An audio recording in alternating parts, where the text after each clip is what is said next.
Every one of us have a right. We have a right to live in this country.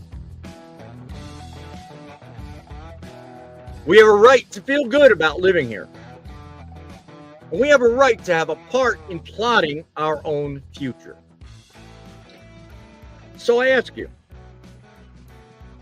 what's at stake here?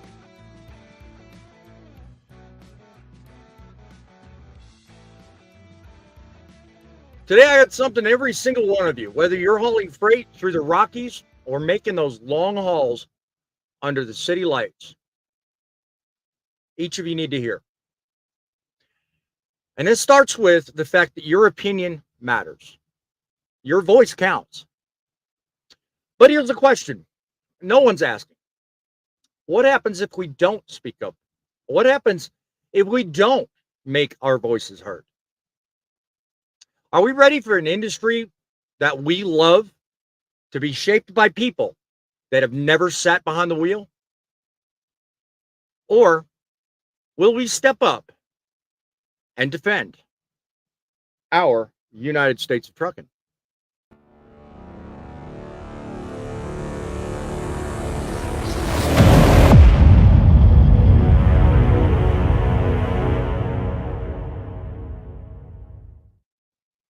Broadcasting from inside the Truckin City mobile studios, currently located near Rapid City, South Dakota, having more fun than any news show host is allowed to have on YouTube.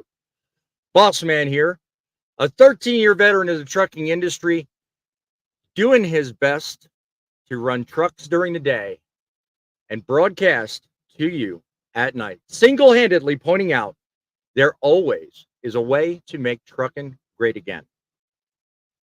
I do so with the earnest and passionate desire to once again give back to an industry that has provided me with such an amazing ability to provide for my family and a way in which to converse with you on a daily basis. We are here running this show, a show built for truckers, by truckers. And today I want to tackle, for the last time in this election season, some really important things that need to be thought about over the next few days. So let's get to it. Shall we begin? From Truckin City Central Command, you are on the front lines. Truckin News. The semi-truck driver accused of causing that deadly crash on Highway 285 this week now under arrest. Cutting edge opinion. And we will make trucking great again. Built for truckers. You should be hauling that freight based on what works for you. By truckers. Remember, get them done. Featuring. I think trucking is a very good career. And I am gonna beat them. I'm gonna beat him too. We don't do it just for us and our families. We do it for you guys. Remember, truckers are people too. Hosted by the El Rushbo of Truckin News, Boss Man.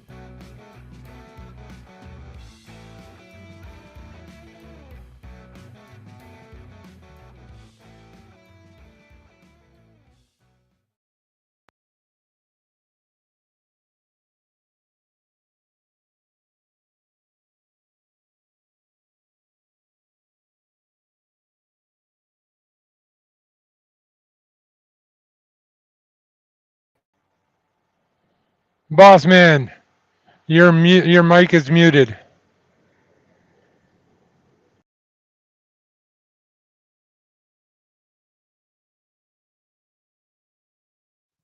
I do that more than I care to talk about. Start again, 860-785-3547. That's our number to be able to talk with us, even though technically speaking, I'm a little behind the 8 ball tonight. You can also email the show at that'struckinnews@outlook.com. That's truckinnews@outlook.com. We are running this show for one primary reason, and I don't use the word primary accidentally. Okay, Elections are coming up, and you know what? It should be this important every single day. We should be focused on the issues I'm going to talk about tonight. Every single day we're on the road. Every single time we turn the key, every single load we get, every single decision we make should be geared the same way that this show is, basically. That is, I present an issue, I present a thought, and we have a conversation about it. And that's primarily what this show is. All right. We're focused in the November election season about who's president, who's not, what laws work, what laws don't. But this should be something we talk about every single day. Okay. Every day we get out here, we are working for us. But beyond working for us, we are working for each other. Everything we do, every decision we make, not only affects us here behind the wheel, it affects everybody else out there that has their hands on the contracts, on the fuel prices, on the trucks, on the laws, on the rules, on the regulations. So if it seems like I'm going a little bit overboard on the topics, please forgive me. I'm just presenting that which I see in the news feeds. I feel it's important, and I do feel that sometimes we don't pay enough attention to it. Heidi ho, truck lovers. We are back behind this golden TIB microphone for the obvious reason of welcoming you to what I call the best talk call-in show made for truckers by truckers.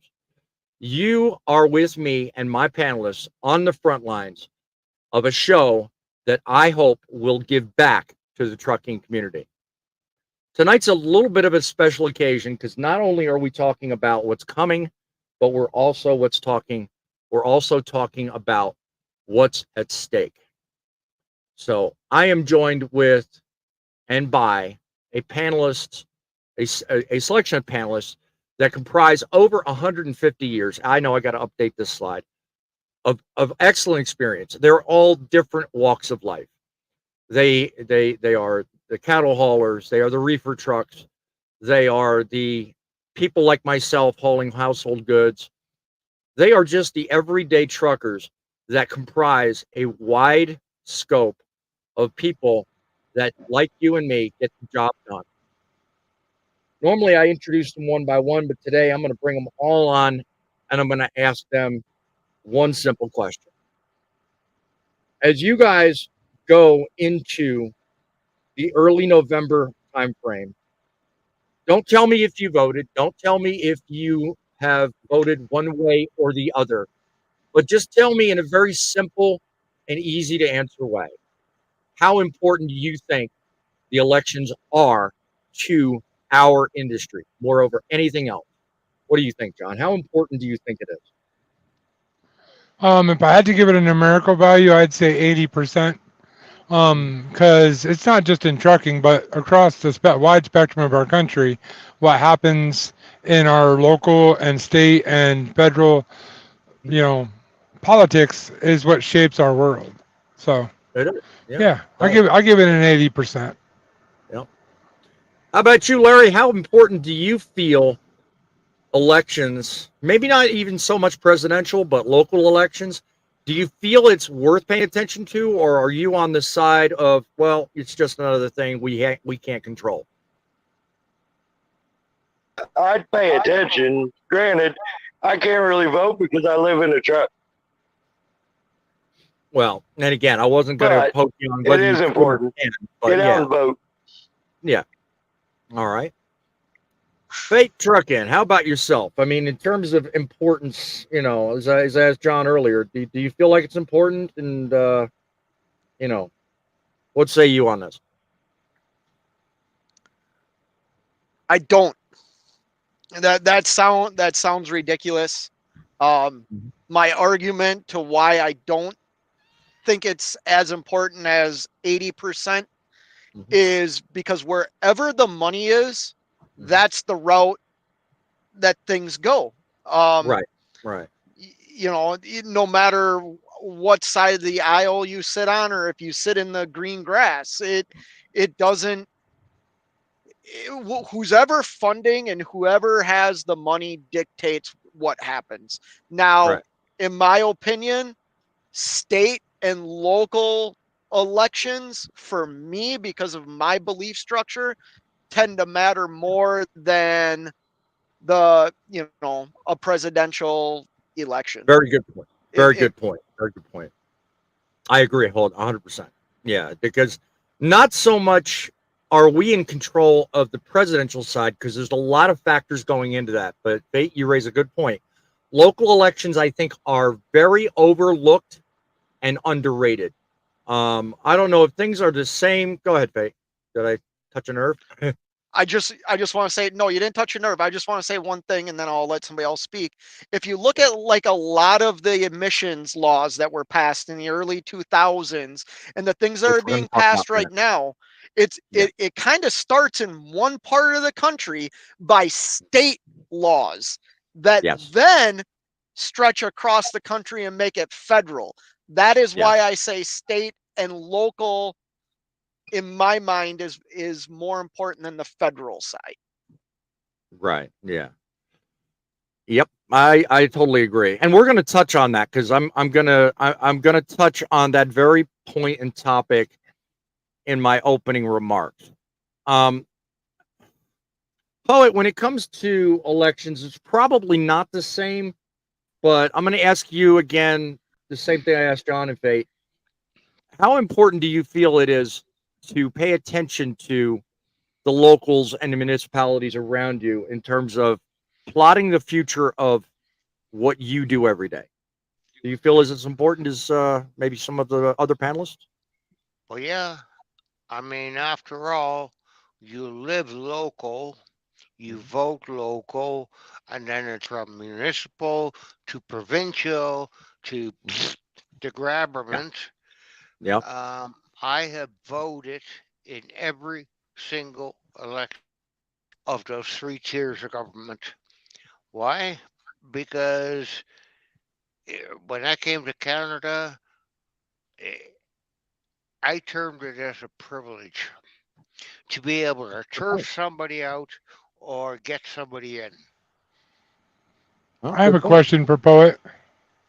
Go ahead. Sorry, just out of curiosity, when do they have national elections in Canada? God, that'll be about 3 years ago. The next one is coming up next year, So it's every 4 years? unless yeah, Okay. unless the opposition votes to get it's called a vote of no confidence. If we have several parties, okay? Well, I don't want to dive that deep into it. I was just wondering how often you guys vote, if it was similar to us. Yeah. Thank you. I appreciate that. Because everybody, Every- here in the every U.S., we're all 4 familiar years. with every 4 years. Yeah. Okay. Yep. So you're pretty much the same then. Yeah. Yeah. And lastly, we got Thumper and Bo in the house. Thumper, how about yourself? How do you feel in terms of the importance of either the presidential or local elections making a difference on our industry? No, I have to agree with Fate. I'm kind of in the same boat he is, but also at the same time, as far as the presidential election stuff, all that, we can vote all we want. It don't matter. It's all about who's got more money and what they want to do. I mean, right. that's just the way the world is nowadays. It's they want you to think we have the power to control it, but in all reality, if we the people vote one person and it's not who they want, they'll find a way to get the person they want in. Yep. So, but as far as the local and stuff, yeah, that does more good than the presidential, in my opinion. So local and state wise, yes, go out there and vote for that. Presidential, state your voice, go out and vote who you want for. Right. We are certainly running later than normal. We've had some technical issues, and I'm having some mechanical issues I'm having to work through on my truck. So that's one of the main reasons why we're starting at 8, not 7. So to those loyal followers that are with us, I apologize, but yet at the same time, thank you for your patience. You know, we are a broadcast show, but I also, as I stated at the open, I run these things during the day. So sometimes things don't work out in my favor. But 7Cs, thank you for the observation. Glad you joined us. We are going to get into what I feel like is a very important, whoever you were honking at, back at you. A very important topic and relates to how we open things. But watching me now, I want to say stick around, because at the end of the show, we are going to have a revelation you can only find here on Truckin City Media. I want to clarify So something real quick. That was Go not ahead, me, guys. That was not me. I know that. That's why I said what I said. I was like waiting to see the truck drive past me, and I was like, okay, whatever. But guys, We all assumed it was. You're right. I'll bet you did. Let's touch on something that all of us really need to think about, not just so much in the election, but as we're moving forward, we really need to pay attention to these things. And Fate touched on it a minute ago. So let's open up the show with my opening thoughts.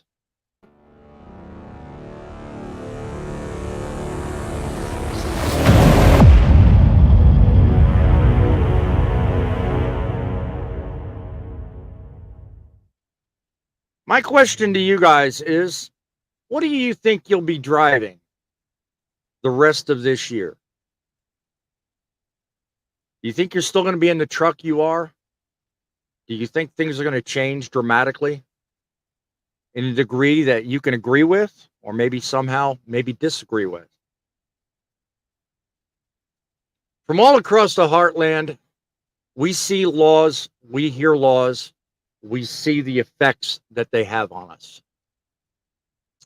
I want to look at an article that was written by a couple of individuals, just dropped in Politico, putting out there that states like New Jersey, Oregon, Massachusetts, and New York are all of a sudden, for whatever reason, hitting the brakes on California's clean truck mandates.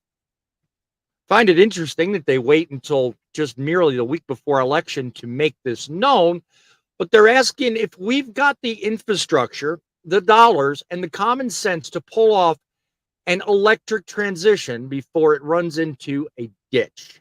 That is the mandate and the efforts. And here's the kicker. California's got such a grip on these other states, kind of like Fate was talking about a minute ago, pushing their clean truck regulations across the board, making one state's policies the gold standard for everyone else. So I ask you, should one state have that license and power to dictate the future of our industry across the entire country? Let me tell you why this matters, because we're staring down an election where the stakes couldn't be higher for every single trucker on the road.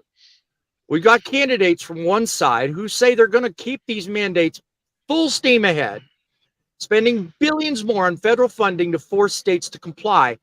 But then there's the other side of the aisle saying that they're going to rescind any unspent money under these green policies and put the brakes on mandates and let us keep our diesels running. So here's where I need you, the lifeline of the economy, to weigh in. California says their rules will be the clean truck model for everyone. But tell me this, truckers, who should be calling the shots on what's running through our tanks? Honestly, California, with all of its out-of-touch regulations, or people like you and me who actually understand what we need. I put a video out earlier this week. I hope you looked, and if you don't, go down there, look at it, talking about the EV mandates. Okay? Phone line's open, 860-785-3547. Tell me what you think. Do you think California's mandate has a place in Jersey and Oregon and New York? And let me ask you, what about the hundreds and millions of dollars being spent on these charging stations, which I don't know. I've seen some, but I haven't seen nearly enough. They're telling us that this is enough and that we're ready to support going electric. But honestly, I don't feel it. And I don't think those of you watching feel that way. or you wouldn't be interested. Okay. So what's it going to be? Are we going to go the route of the alternative fuels I posed as a possibility in my earlier video so that we can run the 700-800 miles a day that some of us with ag exemptions have to run?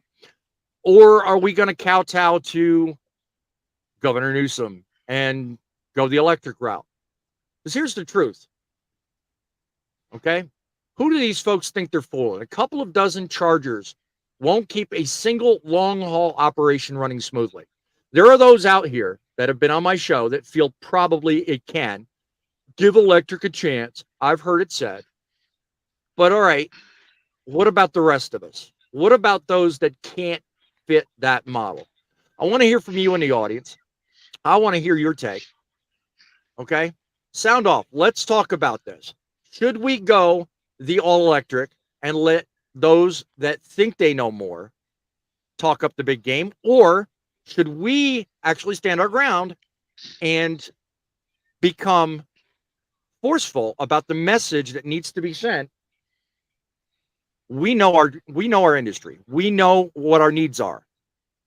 So you guys tell me, let's start this conversation. No, I'll give you the first shot. You had your finger up as I came back to the screen, so have at it. What's your thoughts on this? Try driving a unit up Death Valley Highway. Try. It's interesting you posed Death Valley because that's here in the States. No shit, I've been there. Yeah. Oops, sorry. Yeah. My bad. I used to. Okay. From Toronto down into Vegas, but I had to shuffle over to, what is it, Highway 59 and then south. Okay. No charging stations, no fuel. Yeah. Now, if Midlife were here, I'm not speaking for him, but if Midlife were here, he'd be like, well, these batteries can get all kinds of range. And because I remember a live we had not long ago where that very topic was brought up. And we had a very passionate conversation about exactly how much range you can get out of electric. Okay, great. But I also remember I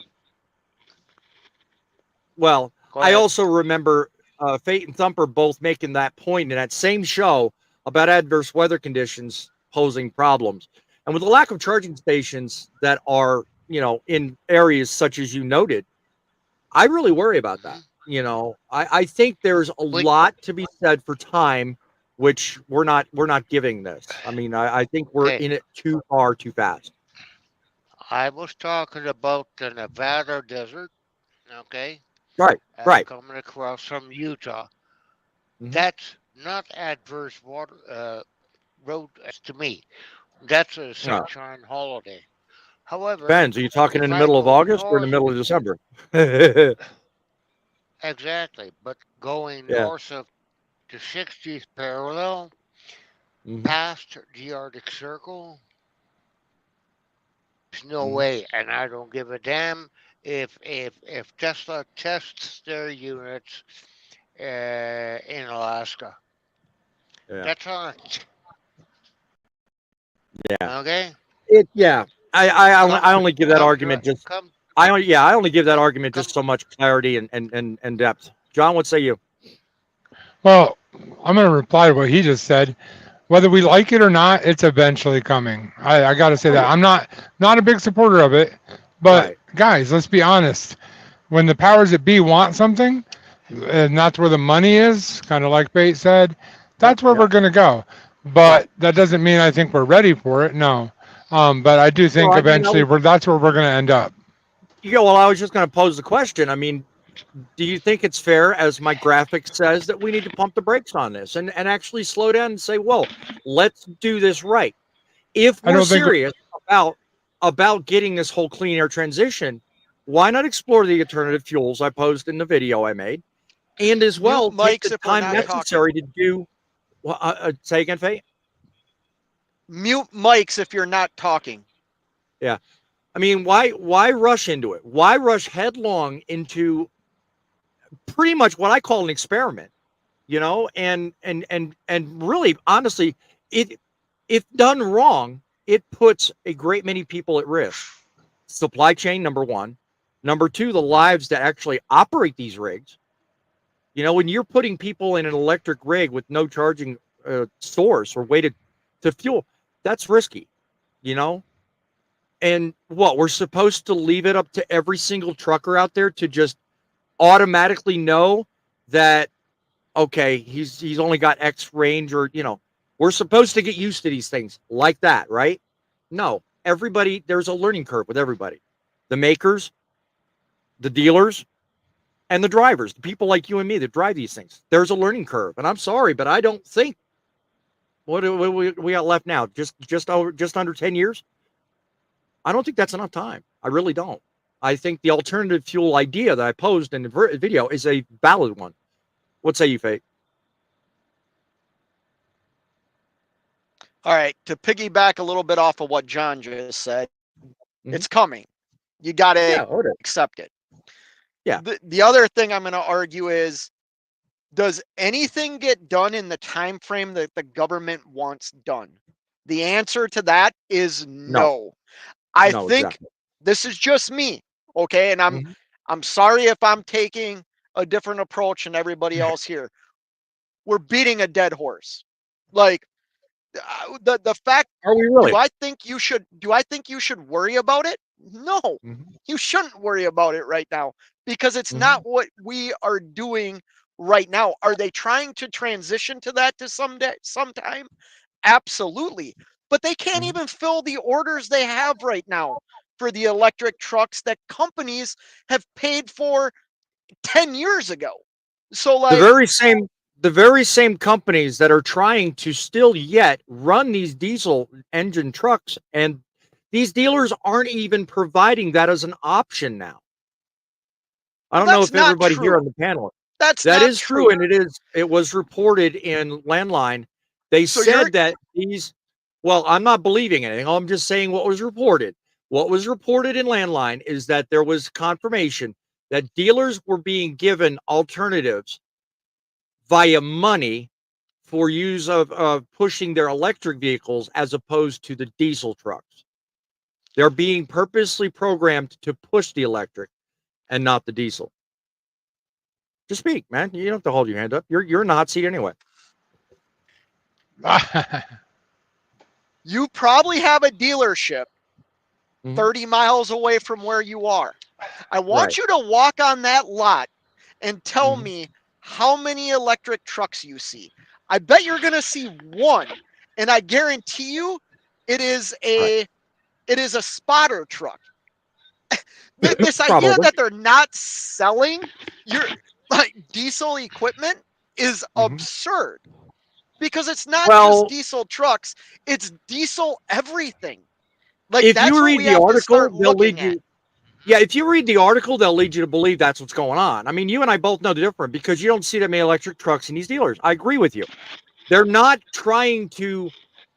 What they're doing is they're not taking the same orders of Class 8 trucks that are being made with the ICE engines. They are actually turning people away on that.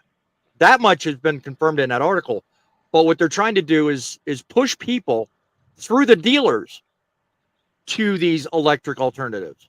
That's what the article is saying. Not that they're selling electric trucks. I haven't seen anybody buy an electric truck from a Freightliner dealer or whatever. I mean, hypothetically, I don't know enough about it, but what I'm saying is they're pushing them away from it. That's what the article is saying. I don't want to take the air out of this conversation, but he started off by saying he's not going to worry about it. I don't think it's something that we should worry about. I agree with that. The reason why is we have no control over it. Okay, we're going to drive whatever has a steering wheel and whatever we can make money off of, and whatever we can make the most money off of. Right. Does it not concern anybody here and everybody in the audience? Opine. Let me know in the comments. Does it not concern you guys that the prices are being artificially affected by the very decisions being made around this topic of conversation? I mean, for example, you pointed out in a previous live, John, that trucks today, if you were to buy a brand new truck, you're paying over $200,000. 4 or 5 years ago, that wasn't the case. Well, I mean, they're probably cheaper than that now, Fade. I mean, there's some that are stripped down. They're a lot less than that, but still, they're more expensive. That's You my can point. buy a brand new Mac off the lot around 160 right now. Okay. Well, was it that? And I was just, it that? Okay, go ahead, Vic. Go ahead. You just what? I just want to say something here. All I right, was go ahead. at a dealership 2 weeks ago and test drove the International S13. That's the truck I'm thinking about purchasing. Right. That salesman worked very hard for me to purchase that truck that day, not to steer me away from buying that truck and thinking about buying an electric truck. That Right. salesman was trying to get me to buy that diesel powered truck that day. Okay. And yes, truck prices have gone up. Yes, truck prices will go down. That is supply and demand. That's a normal thing. Right. Well, and that's a fluctuation. It happens in every industry, but with the political article that I'm talking about, and with the concerns over just the future of truck makers and the way they're pushing people around, I have cause for concern. I mean, I'm sitting in a 23 Freightliner Cascadia. I mean, this thing was 185 right off the showroom. And I couldn't make the payments on this. I honestly, boss man, I don't know how you make the payments on this thing, really. But that's just the direction. I mean, I bought a 4-year-old truck, and at the time paid 60 grand back in 17. I don't know how prices have changed on used trucks, but if I were to use this as a guide, I'd really worry. I mean, if in another 3-4 years I want to buy a used truck, what am I looking at? 100 grand? 110? That's why I worry, because, today's prices just don't make sense. Go ahead. Hey, go ahead. Oh, jeez, Got I'm so sorry. Hey, You're all that hurt. discombobulated, Pete. That really hurt. Yeah, right. I'm sorry. I do not mean to be argumentative, boss man, but you have triggered You're me not. on like 3 things you've just said. Because I purchased this truck back in 2023 at the height of the Okay. truck market for $80,000. This truck Okay. today is like $39,000. So in Okay. 3 years from now, if you want to go buy a truck, it's whatever the market demands. It might be Right. 80,000, it might be 30,000. This Right. idea Right. that you couldn't afford a brand new truck, you could afford a brand new truck if your business allowed support it. you the opportunity to support that payment. Right. I can Right. afford a brand new truck. I choose not to because I like more money for myself, I guess I could say, than putting it in a brand new piece of equipment. But Yeah. Yeah. I Seven don't C's know. agrees with I don't your know earlier what. point, by the way. Seven C's What was says, that? thank you for saying, he's saying, thank you to Fate. Same story. When I start seeing much higher ratio of these types of trucks, then maybe I'll worry about it. Talking about your earlier point about electric trucks not being on the lots. So Listen, company drivers should be able to make. Yeah. do I Yeah. think Good these point, Vic. conversations are good? They Yeah. are good because they set us up for change. And the reality Exactly. is everything's changed. In the It is. 25 years that I've been in this industry, a lot has changed. That's Yeah. progression, guys. That's what we It should is. be doing. We should It be is. evolving. We should be changing. We should be Yeah. getting better than Yeah. what we currently are now. That's Let normal. me Go ahead. prove his point. A lot of the people that have been driving for 20 or plus years that are on this panel and in the audience can answer this. When automatic cars became a thing, everybody was like, that'll never happen in trucks. No, it did. And when electric cars happened, everybody was like, that's never going to happen in trucks. And now we're saying, yeah, it's probably going to happen. Guys, it's just reality. To see what the smaller cars are doing, eventually it'll make its way up to a truck. Am I wrong, guys? Like, you guys been driving longer than me. Do you guys agree with me? He's just shaking his head yes. Right. We can't hear that. You're on Sure. mute. Go ahead, poet. Sound off, man. Y'all show too. I did not most of what you were saying. Okay. Yeah. Can you repeat Well, it, please? I was just saying that, like in the beginning, when cars came out with automatic transmissions, everybody's like, that'll never happen in a truck. And look where we are. And then electric cars came out, and everybody, that will never happen in a truck. Well, as we've all already pretty much stated, it's coming. Okay. Okay. That's how it works. Anything that's in a car will eventually come here. And automation's in cars right now, and eventually it'll be here. It's just how it works. It makes the progression up the chain, and where the diesel trucks are the top of the chain. So I agree. one question I'm going to pose here. One question I'm going to pose here, and that is simply over the word I call disconnect. Okay, because as you and Fate both pointed out, you know, this stuff's coming. We can't stop it. And you know what? I have no resistance to it. I welcome it. I always welcome technological advances. I welcome safety. I welcome, I welcome all of this. Okay. But I also can't help but notice and acknowledge the huge disconnect between those people making the rules and the laws and those of us in the industry every day doing the job. And that disconnect is simply this. They think things can be done faster and more efficiently than it really can be. And that's why I talk about these things the way I do, because I really think we need to do everything we can as an industry to cut off or eliminate as much of that disconnect as does exist.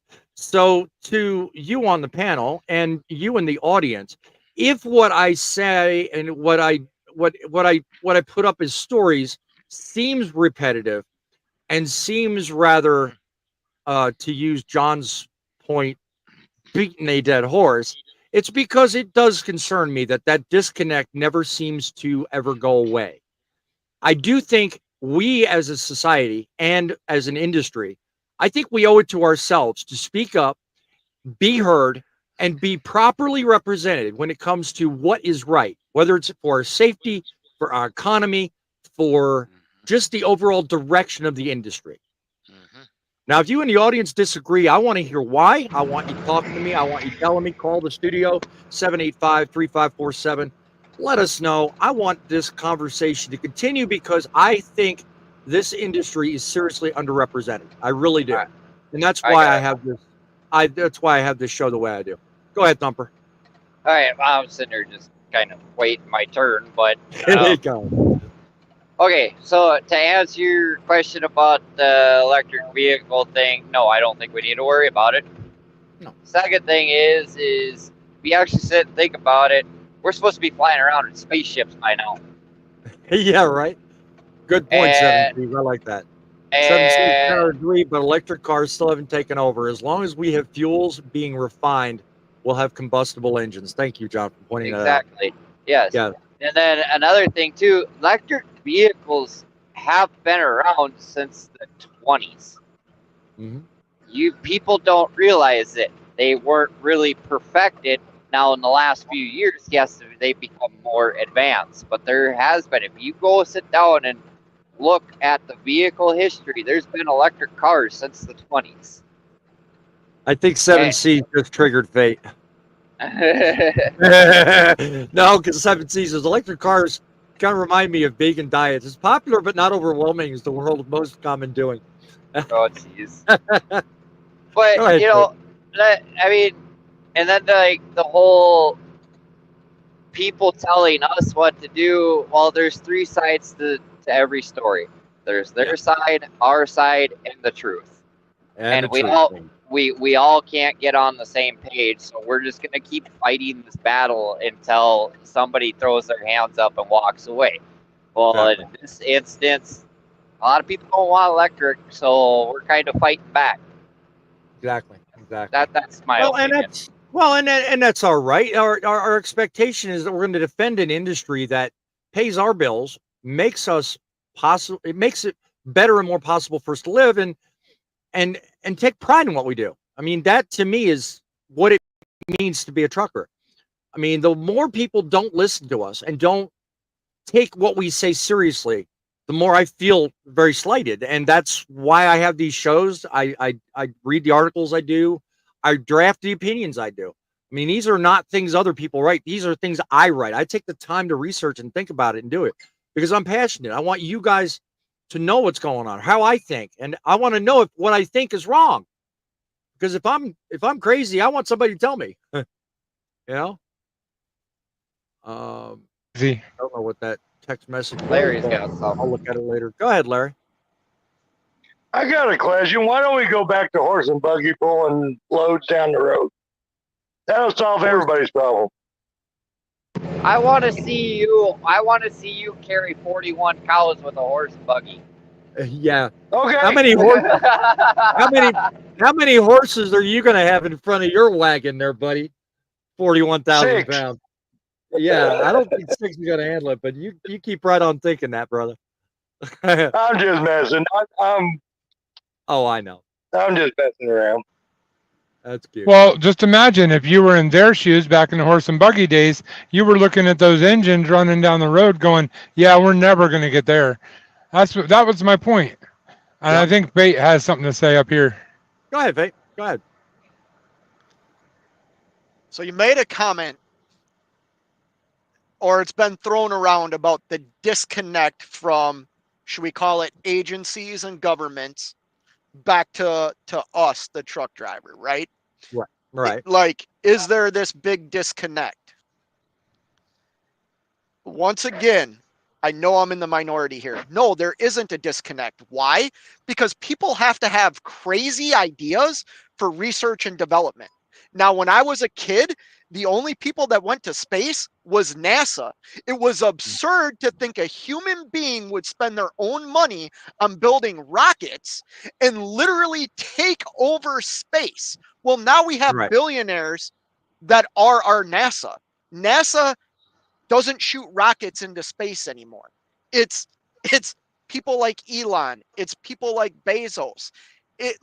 These were absurd disconnect ideas back then. I'm 45 years old. So we're talking 30 years ago. That was an absurd idea that a human being would spend their own money and build a jet and shoot a car into space. More or less to demonstrate the disconnect, I raised 2 points and demonstrate this illustratively because you raised the point of going into space. We now have a trash yard up there, a zone, an area around the orbit of the planet that we can't occupy anything or safely put anything. We have to get above it or stay below it. And NASA has to clear that because they know where all this space junk is. That's number one, but that's minor.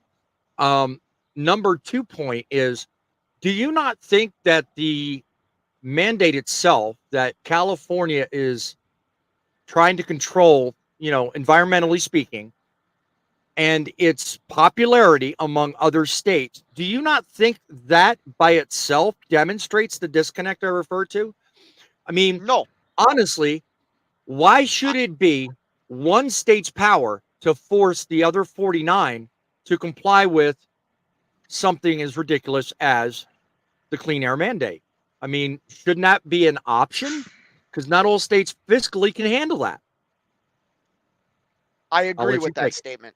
I agree with that statement. And I do believe states have the right to regulate laws in their state with the people that live there if they get voted on and things like that, right? I 100% support fair representation. Yes, sir. Yes. The disconnect that you talk about, like I said, is let's say it's absurd thinking. Let's just go on this path.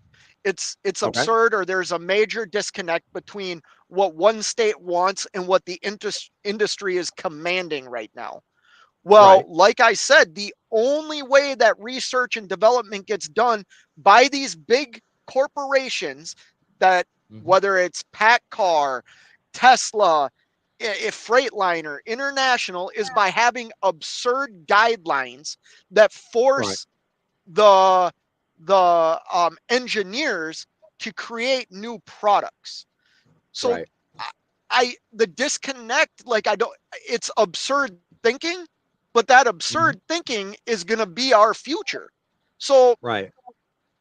by the time everything is instituted, we will already be ready to either transition into that, or who knows what it'll look like. But you need to have that disconnect to have the atom bomb, to Well, have.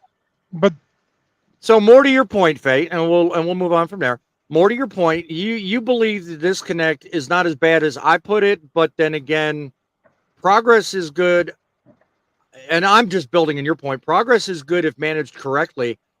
I tend to think that sometimes that's overstated. I do, because I mean, to have a clean air expectation, that's one thing, but for one state to have the power to force the other 49, that's where I think that disconnect is, and that's why I raised the point.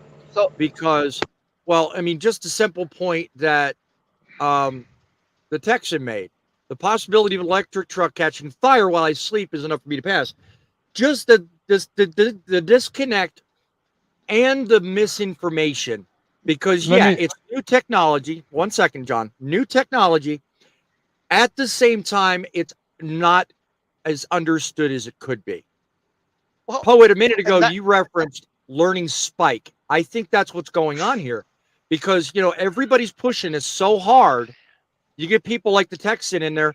I don't want to get burned up. Well, is that really going to happen? Who knows? What were you going to say, John? I actually got two things about that comment. I mean, let's be honest. We don't know if that's a possibility or not, but can't your diesel truck catch on fire and burn you up while you're sleeping? Isn't that a thing? I mean, I've I had don't it mean to be happen to rude. me. Any vehicle and with it's fuel can do that. proven, and it your bunk heater, your APU, like I know these are all that was things that happen very regularly. that was my point. But on a bigger point, I think the disconnect is making a regulation setting a deadline. That's the Right. disconnect.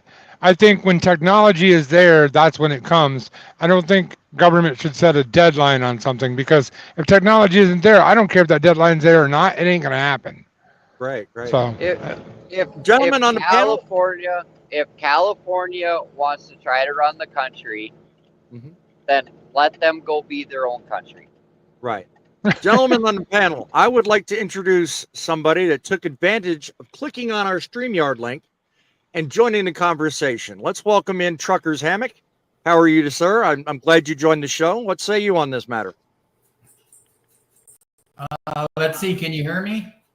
Very well, sir. Have at it, sir. Okay. Yeah, I'm a retired trucker from FedEx Express. I ran the air freight, and I have experience with Tesla because that became, before I retired, most of my business. Mhm. And this guy's a very impressive guy.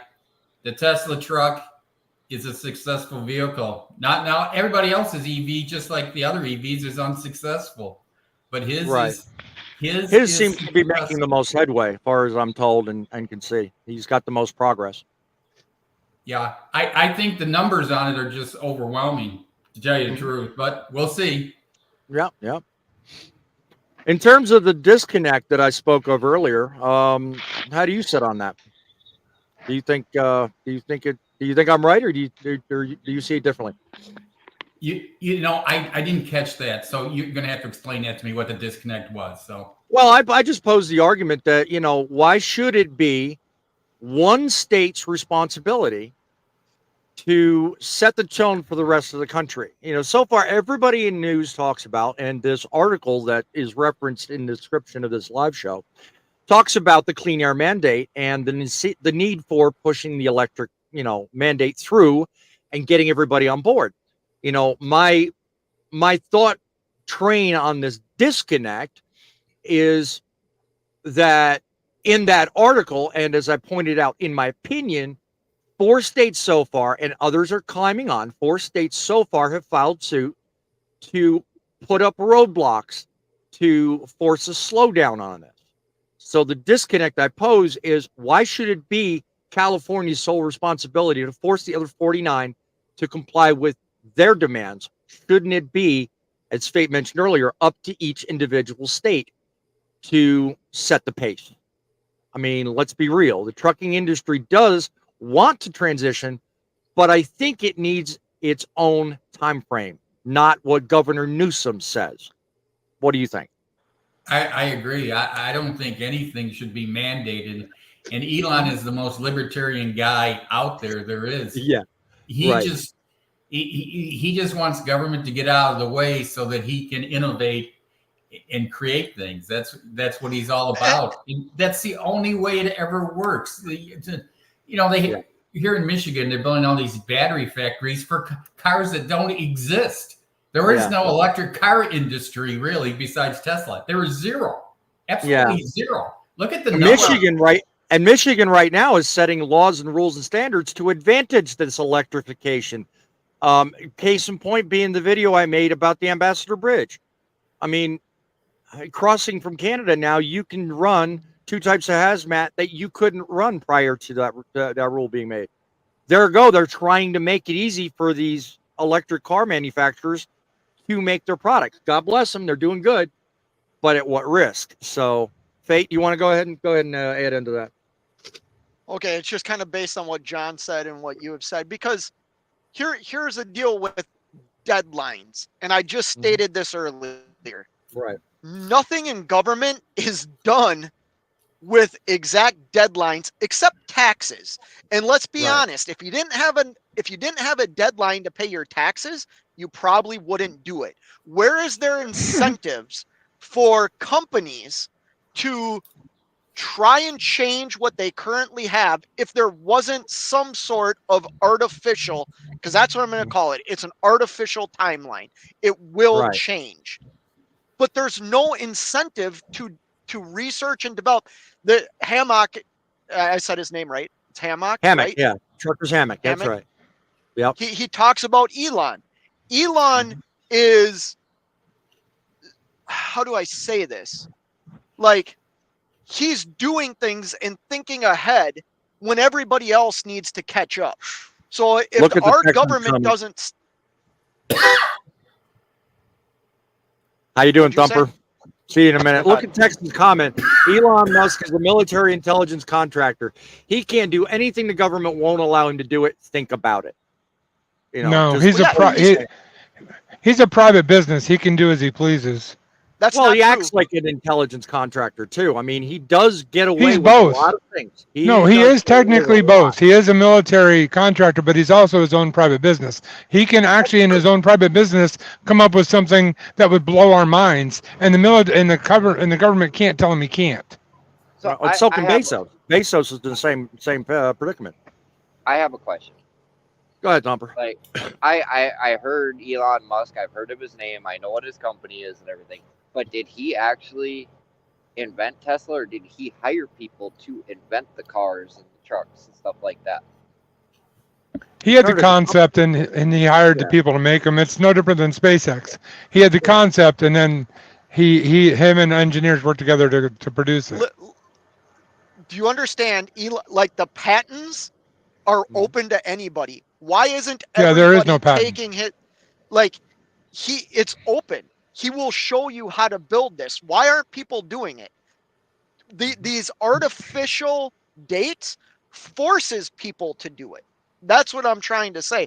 And it's not a disconnect, because it needs to, how do I say this? I'm not saying it needs to happen because I'm like a big believer in zero emissions, everything, but change, it happens. Like, we have to adapt. Like, we have to evolve our technology. Part of that is, the transportation industry that changes over time and has since the first car was on the road. Yeah. It's just something that has to happen. And they put a date on, in 30, whatever the date is, 2034, everything needs to be electric. That's when other states will step in and stop that. Right. Can I point out, socially, we've been putting dates on things for years? I mean, watch Back to the Future. We're not on flying skateboards. I mean, come on. We're past that year. Yet. Yeah. Yeah. Yep. Well, guys, hang tight because I'm about to spice up the conversation again. Before the end of the show, we're gonna spice it up even more. So you guys hang tight for just a minute because I want to bring up something else I think is equally as important as this topic we're talking about.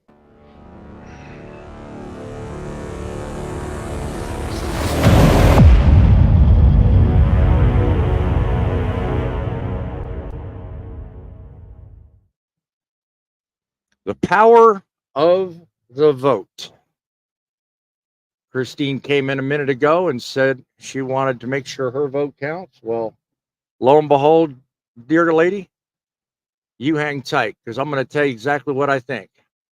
Why truckers must stand up. As an article recently highlighted, the hesitation of several blue states to fully adopt California's clean truck mandates, citing supply issues, high costs, and the lack of necessary infrastructure. Oregon, New Jersey, Massachusetts, New York have all pumped the brakes on these rules for now. Why?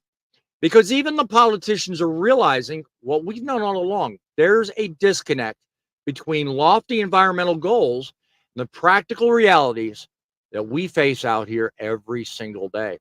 So let me ask you, who's at the table when these decisions are made? And who's speaking up for you? You and me, the people that run these trucks dependably every day, the essential workers keeping this country moving.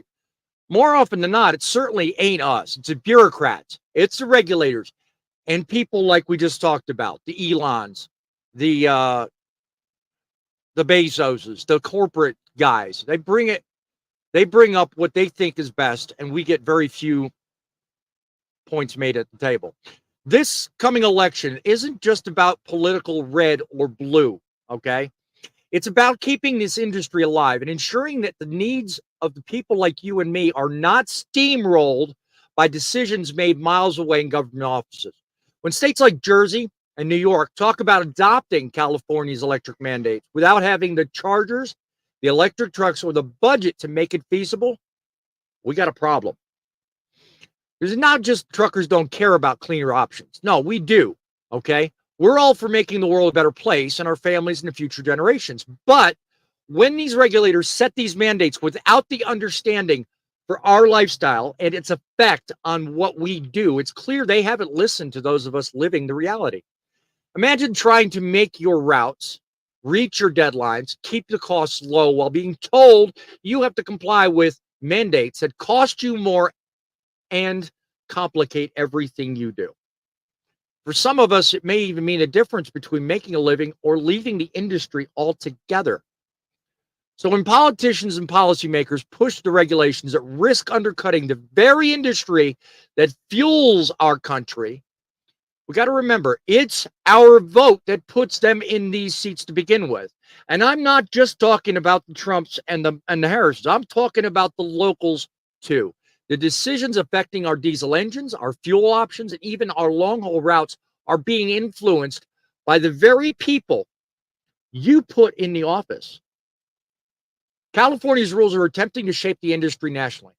And if we're not careful, we may all be caught up in regulations that make it nearly impossible to stay profitable. But we have a tool, our vote. To challenge these issues head on, in this election, we need to take a close look at who truly supports what we do, our industry, our jobs, and our ability to provide for our families. We need to stand united, guys. We need to stand up for what makes our industry the way it is. It's rolled true and plain for the last 70, 80 years. I'm putting a rough number on it. I'm not a scientist. Forgive me. It's imperative that we do the right thing. Vote your conscience. Vote the right way. Keep people fighting for us ahead of us, not the other way around. Let's talk about this as if it matters like never before. Because it does. It matters. Okay? We still have a few days left before this election, and everything we talk about tonight We may be revisiting this in another 4 years. We may not. That's for you to know, for them to figure out, and us to work around. So what's really going on here? How do you guys think about the vote now that I've said that? Does my opinion change you in any way? John, what do you think? Well, I mean, the best you can do is vote what's best for you. Honestly, your world that you live in, you have your own opinions. I'm not going to pick a side right now. You know, we live in a country where you can believe in what you want to believe in, but whatever best fits you personally. And if you're a truck driver, I don't know the exact statistic, but I know a large percentage of truck drivers don't vote. And honestly, that's probably why we don't have as much of a voice in our government. Because if we were more active in our government as truckers, we would probably have more of a voice and have things happen more the way we like it. So it's very possible. You notice every 4 years, the numbers on those that elected, those that voted, always change. It's interesting how the dynamic, depending on the topic, the atmosphere, the environment, there's always different numbers. You always notice that? I mean, they're not high, low, or whatever. It's just every year it's different. They're never, because to argue your point or against your point, they'd be the same in every election. No. Everybody says they're fixed. They're not. They're different. Every time, every election comes up, there's always different people voting. And they always vote different. Our population is growing. And lately, politics is becoming so passionate. The numbers are going up and up and up and up. That's why the numbers are different every year. But statistically, truckers, as a percentage, don't vote. Less vote than not vote in our industry. And I think that's part of the reason why our voices as truckers aren't heard. But also, my situation is different than yours, different than his. Everybody's different. We're like Pate and I might not agree on political issues when it comes to trucking, or you and I might not agree, or me and Larry might not agree. The reason why is because we're looking out for what's best for us. Everybody's got their own take, and that's very clear. Trucker's Hammock, being you're the new guy on today's panel, what do you say on what on my opinion about voting? What you disagree with anything I said, or you agree, or what's your take? Yeah, just when you said about not voting, I was working for the local congressman, going door to door. It's the first time I've ever done this because I'm retired. I got time. And the first guy that answered the door said, "I don't vote," which kind of shocked me. Wow. I mean, it was a pretty upscale neighborhood. And he said, "I don't vote." I said, "Oh, okay." But I guess there's quite a few people that don't vote in Michigan. Michigan is so corrupt, it's ridiculous. I mean, I think we're going to pass Louisiana and Illinois pretty soon. The corruption here is unbelievable. As far as, registered voters, more registered voters than population. I don't know if you followed it, probably not followed it at all, but it's ridiculous. It's to tell you the truth, in the old days, the Republicans and Democrats, it was union, non-union. Now the Democrats are just a party of chaos, in my opinion. That's all they are. There's a party of chaos that wants to take down the government and establish, I hate to say it, a one world government where everybody does the same thing. Well, I will say on this show, we don't talk so direct about politics, but, I think there are people on both sides that are kind of crazy. Now, everybody in this thing off of YouTube, they know where I lie. But in reality, there are crazy people on both sides. It doesn't matter which side you're on. So, but as that pertains to trucking, do you think in Michigan, I think you said you're from, do you feel like that the corruption has got into, the regulations for trucking? Yeah, well, I think the whole EV thing, which is totally insane, because most of the legacies have no EV product at all. They have nothing, and they have no plans on making it. So I don't know what they're pushing all these batteries to. GM, Ford. Yeah, I was actually, not to cut you off, Trucker's Hammock, but I was actually hinging on opining on that story too, because I saw a story, nothing to do with trucking or semis. But I saw a story recently about Ford actually putting the brakes on their EV production for correct me, I may be wrong, but I think their F-150, they were going to suspend the electric production of their F-150 because of something to do with technical issues. So yeah, just kind of agreeing with what you're saying a minute ago. That's correct as far as I know. Yeah. I see, and that's part of the argument I made in the earlier segment about the disconnect. I mean, if everybody can do the same thing with the same quality in mind and with the same purpose, I think we'd get farther faster, and I wouldn't have any problem jumping on board with, okay, let's try this or that or whatever. I'm hesitant because, in one respect, Daimler Corporation has one purpose. Ford and their cars have another. Peterbilt and Kenworth, may do something different. You see, everybody's all over the map. No one is going the same direction. So, if there was a way in which we could eliminate the chaos you spoke of a minute ago, not just on the Democratic side, the Republican side too. Republicans have their moments of chaos as well. And to support what John said a minute ago, I try not to be a firmly political show. I'll use politics for references, like as in tonight, because we're so close to the vote. But you know what? They both have their moments. Chaos exists in everything, but especially in both colors, red and blue. So, did you want to add something, Fate? I saw you kind of getting triggered there a second ago.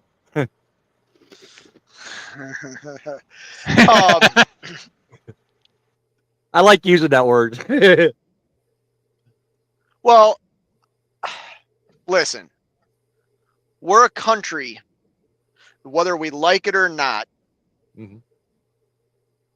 Like, whether you want to argue it or not, think of it like a union.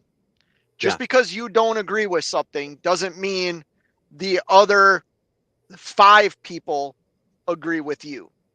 Right.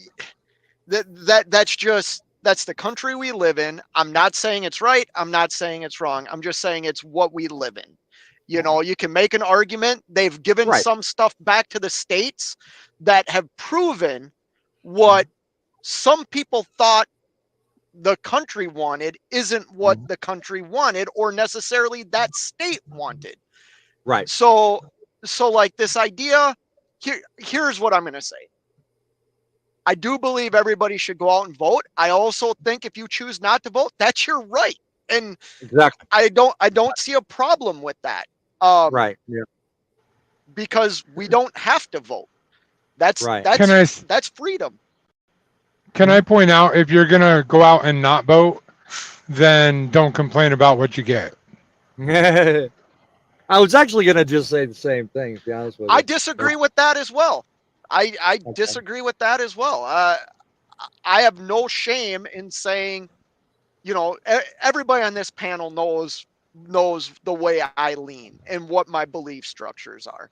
I'm in the middle on that one, guys, only because of this. I mean, I agree that John's philosophy is if you don't vote to have your say about who the person making calls and decisions are, that you shouldn't complain about the decisions they make. But I also see the argument you're making, Fate, that, we live in this country too. And as such, we are entitled to the very thing I opened this show with. In fact, I opened the show with, we all have rights. We all have the option to choose to exercise those rights. And one of those is to be able to live the best life we can. I believe I'm paraphrasing how I opened the show. But, to that, I agree with you, Faye. When it comes down to having the platform, and I'm not just talking about my show, I'll get to that in a minute, but the platform for exercising your ability, one of those rights being cast your vote. That is something you can't necessarily do in other countries. Okay, let me ask you this question. Yeah. How many of you have gotten out of jury duty? I know I have. I'll be honest here. I got out of jury duty very easily. I was only selected for jury duty once, and I did have to go. I did serve my time. So I could not get out of it. Okay, like I've gotten Been out of shot. it a couple of times, right? Yeah, true. Yep. The reason I'm selected for jury duty is because I vote. Right. Right? That's where your jury pool comes from. Right. Exactly. True. Now And now I've is that never my been asked. is that Well, my civic I think the Canadian system's a little differently, but keep going, Fate. Is it my No, it's not. We'll get to that in a minute. Keep going, Fate. is it my civic duty then? Is it my civic duty then to not try and get out of jury duty? Do you understand where I'm going with this? Like voting's difference important is- to me. Well, yeah, I see where you're Voting's going. important to me, right? Yeah. The difference It might is not be important to the guy next to me, and I have no right to tell him that it's important. Like, do Right. you understand what I'm saying? Like, I'm just saying if you're going to complain about it, rather than just complaining about it, do something about it. It's like when you go to work. You got the guy that works really hard, and you got the guy that doesn't work as hard. But the guy that doesn't work as hard, if he complains that he doesn't make as much money as the guy that works hard, that's on him. So if you're going to complain about the things that you don't like but not vote, that's on you because you didn't vote. When you're in the hot seat, ahead. Fate, don't raise your hand. Just talk. well, I don't want to take away from other people. Do you, You're not. You're like, a John, Nazi. I understand what you're saying, but do you think there's some people that live their life thinking that the government is useless? I do. Yes. I'm kind of one of those people. I think the I am government. too. I mean, I believe in some government, Yeah. but I know there's people that believe that the government's useless. Those people might not vote. They have every right to complain about the people that are sitting up there, whether they vote or not, because they I'll don't be honest agree with you. with the whole I heard- structure. Yeah, I'll be honest with you. I heard Trucker's Hammock pipe up a minute ago. He agrees with you. I think more broadly than that, I think they're too big. They're incapable of doing what you just asked. They Government's- can't because they're too big. They're too darn big. The government was designed for the average day worker. It was not designed to be a full-time job. Yeah. And it's turned into a lobbying organization more than anything nowadays. You know, that's my take on it. So I hope someday we can change that. I really do. I really do. Well, I'm just curious, Fate, do you disagree with what I'm saying about, someone that works hard and someone that doesn't work hard? The guy that doesn't work hard complain about the guy that works hard makes, more money. It's no different than not voting and then complaining about what happens when you don't vote. I'm not saying I don't disagree with you or that I disagree with you. What I'm saying is the fact that we say these things, the fact that, I mean, no disrespect to anybody, the fact that people think just because somebody votes one way or has a ideology one way that they're a certain type of person, like, that's just wrong. Oh, I see what you're saying. Yeah, no, I'm more of a. I get what you're saying. I definitely get it. I'm not saying I Go ahead. disagree with what your statement is. I just Yeah, want to yeah. be very clear. Like, I would never take that stance because it's not my right to take that stance. People can do whatever they want to do, like within the boundaries of the laws of your your city, your state, the federal government. You know, this is such a I hot agree with topic you. for me because. Well, I mean, and As you everybody and has I their know. right to feel the way you guys do, so that's not. There's nothing wrong with that.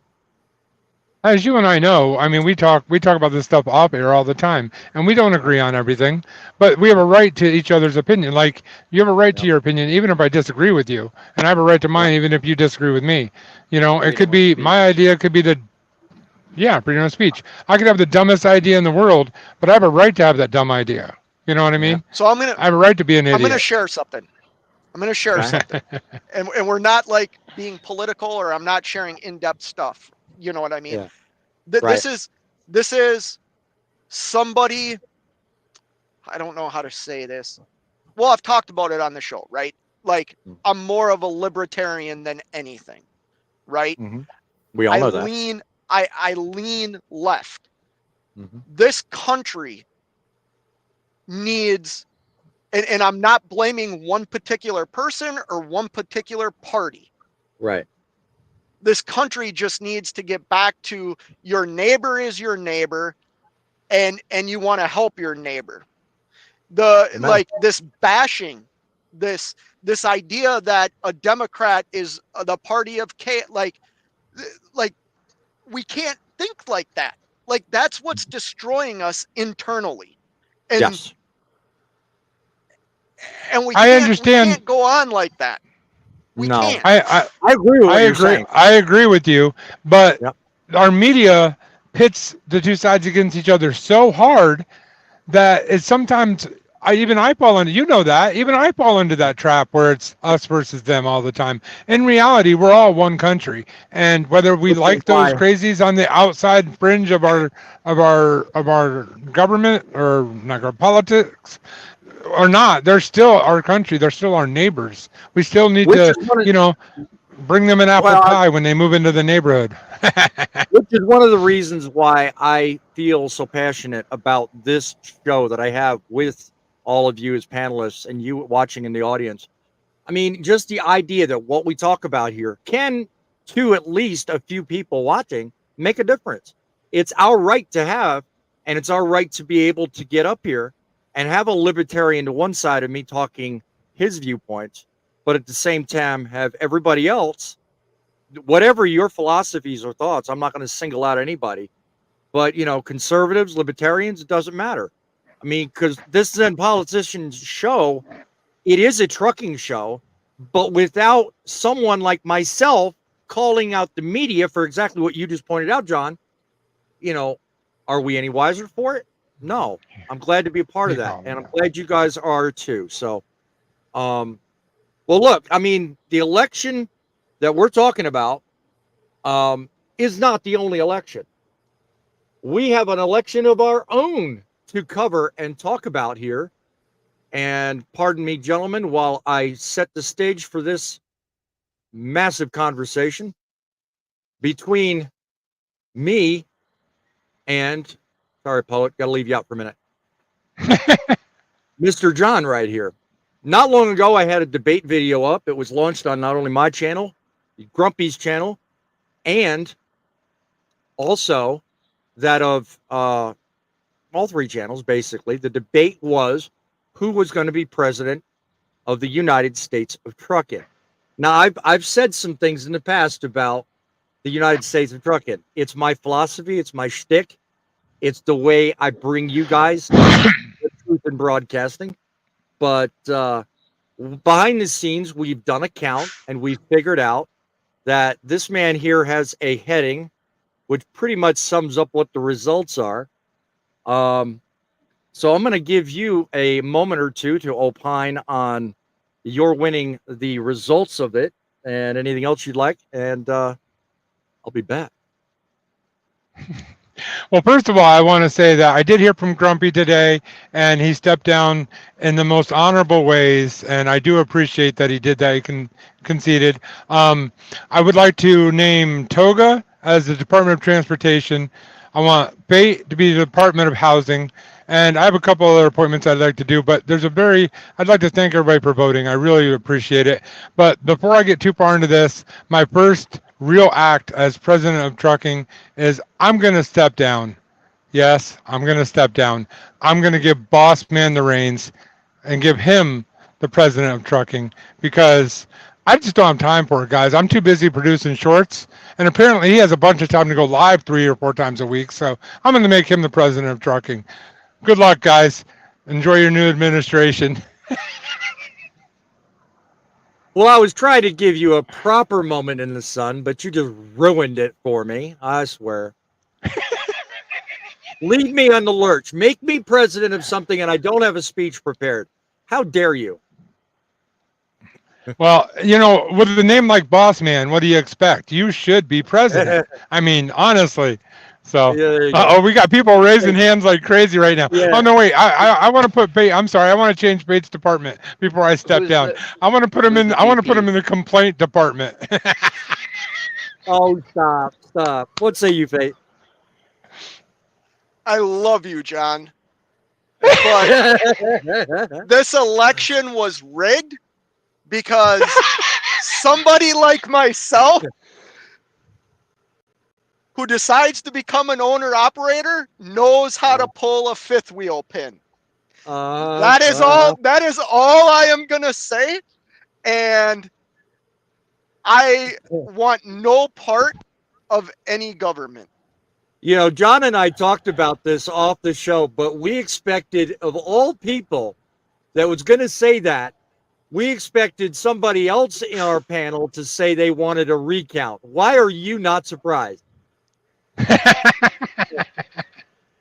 Well, I will say, I want to reply because, you know, it's the right thing to do here. Though what he is saying may have been true at one point in my career that I didn't know how to pull a fifth wheel pin, but didn't we all start somewhere? Didn't we all start not knowing how to do something? And then we learned and we got better at it. And as a country, we can do the same under the leadership of Boss Man. Who's your vice president, Boss Man? I think I'm going to do the honorable thing, and I will name the grumpy old trucker as my vice president. Awesome. Maybe he should be in charge of the complaint department. Yeah, well, I was going to say he bounces off those responses left, right, sideways, and he's good with the rants. So I mean, you know, it's only fitting. Grumpy old trucker should be VP. I mean, he did the honorable thing and conceded the way he did, so I think that's just only right. I'll be honest. I promised Toga the Department of Transportation had to be voted for me, so you got to make sure he gets that. That's the string that's attached here. That's pretty typical, John. That's pretty typical. Send it overseas. That you're going right away. That's pretty typical in government. I didn't think about that until you mentioned that. That's funny, Fate. I like that. That is. I didn't think of that either. That's actually funny. Yeah. Oh, wow. I picture Toga in the truck next to me. I know he's not, but I always do because he's so active. John, I think think we have just been set up. I think we were just set up there. Okay. You know why? Because What's up? none of you guys know how to spell grabberment. Oh, come on now. I spelled it to you in text messages. Yeah, I know, but you've never said lamestream or Well, grabberment. I didn't know about Well, that until just recently. it depends. It depends. If you're drinking this, We're talking about. if you're drinking this, you say government. If you're drinking what you're drinking, you say grabberment. I get it. You're funny, Okay, John. and what do you think I'm drinking? I don't know. We're on YouTube. I'm not going there right now. No, we're not. But Yeah, but guys, I appreciate you playing along in our fun and voting for me. Yes. Just remember, guys, Boss Man. Other side. Boss Man Show. Make sure you do subscribe to his channel. He's growing. He's getting bigger. Support his channel. Share it out to all your trucking friends. We'd really appreciate it. I am truly serious about having a passion. I've already done that, John. Yes, we know that. Good job, Bo. Thank you. Yeah, thank you. I am truly serious about the passion I have for doing what I can to give back to the trucking industry. Every show, every issue I bring up, yeah, it may seem to you guys like it's a dead, being a dead horse or whatever, but I have every expectation that the more I talk about these issues, even if they do seem repetitive, the more people will pay attention. And you know what? If it does seem like I'm, repetitive, and then do me a favor, look on the screen, see how I've put my email address. Please email the show. Let us know. Bossman at thatstruckingnews@outlook.com. It don't take a few minutes, a few seconds. Let me know what you want to talk about. It's not just, maybe my show, but it's not just me. It's you too. So I welcome your thoughts and ideas to the show. Anytime you want to touch on it, you just let me know what you want to talk about, and we'll have it on the show the next time. Thumper, you got anything to leave the show with? Of course I do. You know I always do. It